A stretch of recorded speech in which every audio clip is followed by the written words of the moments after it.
we're going to do a fairly quick tutorial on making your own reusable face cleansing pads.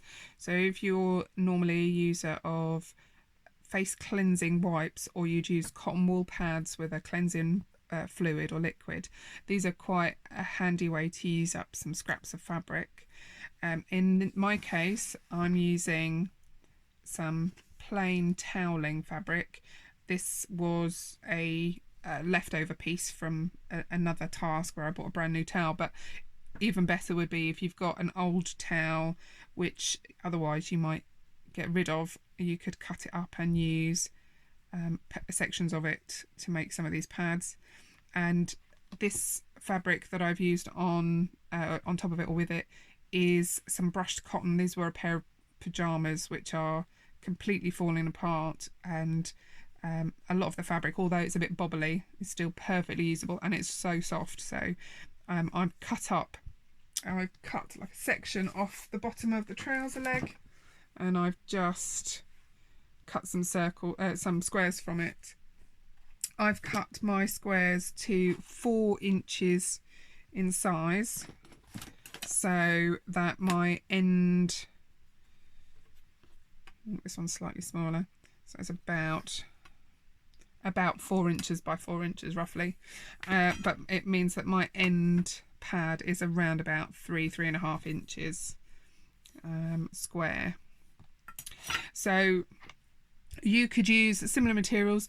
If you don't want to use flannel, toweling material, there is also this microfiber type stuff.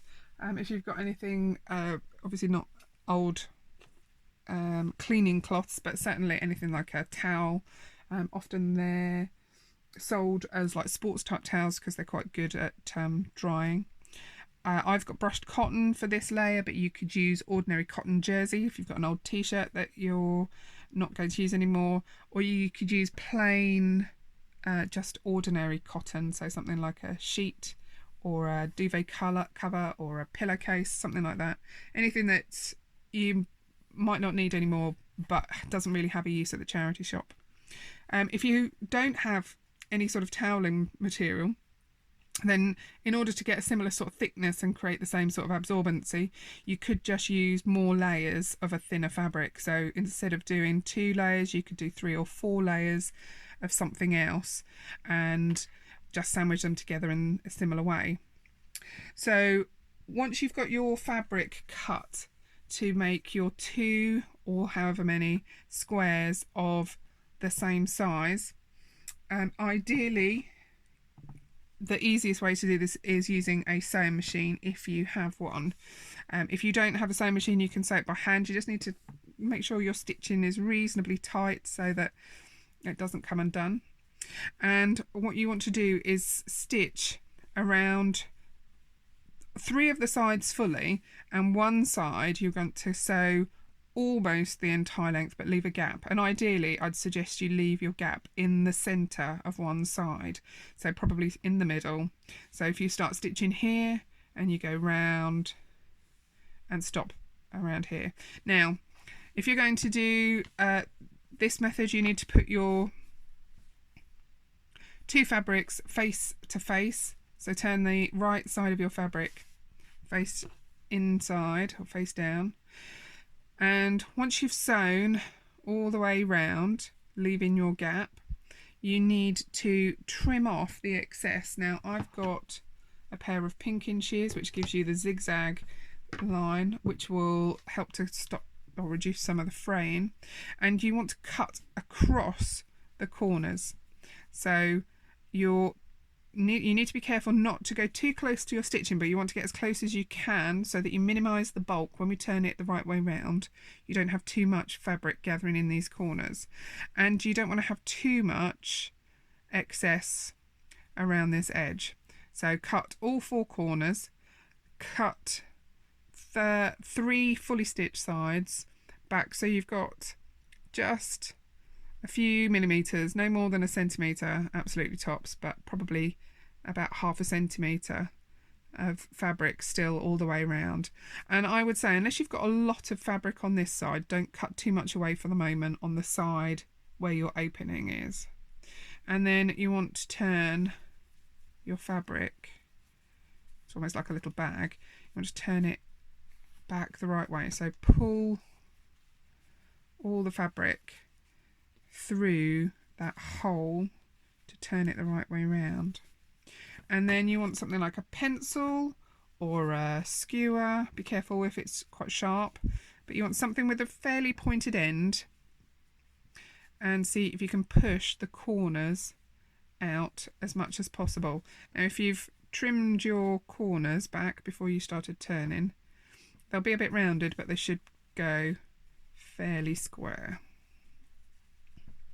Push as much as you can, and that's then just about ready to finish off.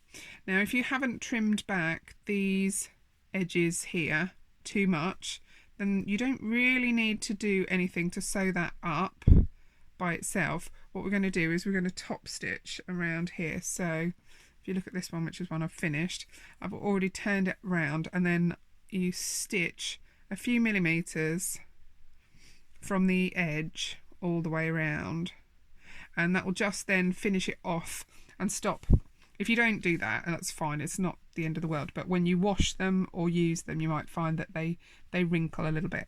So by stitching around this edge, it tends to keep its shape a bit better, and this opening where you turned it, you'll be able to finish off. So stitch along and all the way around. I'd probably suggest you start with this side where the opening is first, and that will give you your finished cleansing pad, and that's ready to use. You can chuck that in the washing machine and wash it with everything else, and I tend to just, once I've used mine, I just drop them in a pot, a bit like a little ice cream tub or something, and then keep them and drop them in a small laundry bag so that it keeps them together, so they don't get tied up in amongst the rest of the washing and tumble drying, and they go in the wash with everything else. They don't need to be washed separately, they don't need to be washed specially, they're fine just to do as they are. If you don't have a sewing machine, then you might not fancy the idea of having to do two lots of stitching around these by hand. So irrespective of whether you've got a sewing machine or not, you could do another version, and if you're going to hand sew, this is a slightly quicker way. It probably really depends on you using a fabric that doesn't fray so much. So my toweling does fray a little bit, but if you'd got some of the microfiber type stuff, you'll see the edges of this don't fray anything like as badly as the toweling does. So if you have got fabric that doesn't fray that much, then you could start with your fabric pieces back to back. So start with it as ultimately you'll see it, and just do a single line of stitching in a square all the way around.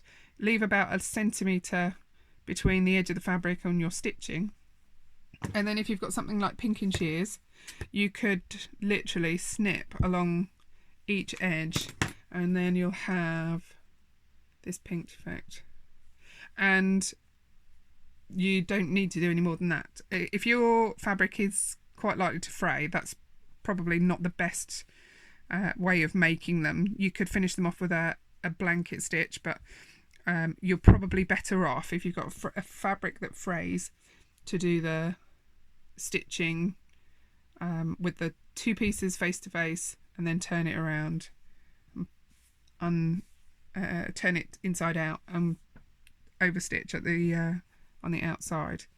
But there then are your face cleansing pads. So they could be for you. You could, if you wanted to use newer fabrics, you could make them as gifts, but they are fairly quick and easy. And at the moment, while finding ways to avoid using disposable products, this is probably quite a good way to use up some fabric that otherwise you might have ended up just popping in the bin.